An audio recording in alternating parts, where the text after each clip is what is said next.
খাইতে মন চাইবে আমি তোমার দিমু। আব্বাজান যদি ওয়াশরুম আসে কয় তুমি খাইতে পারবা কিন্তু ওয়াশরুমে যেতে পারবা না।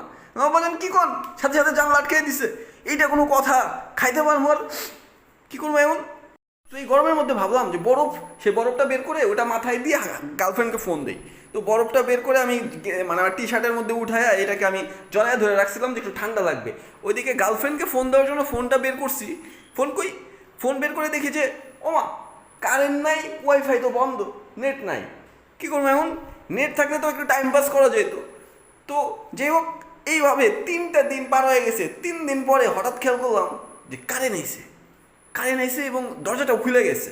3 দিন পর আব্বা দরজা জানলা খুলে দিছে, কারেন্টও দিছে। তো ভাবলাম যাই তাড়াতাড়ি বাইরে গিয়ে গার্লফ্রেন্ডকে ফোন দেই। বাইরে গিয়ে যে মাত্র গার্লফ্রেন্ডকে ফোন দিছি অমনি শুনতে পেলাম যে আমার গার্লফ্রেন্ড আর এখন আমার নাই, অন্য কারো। ওমা 3 দিন অন্য কারো, এই ছিল তোর মনে?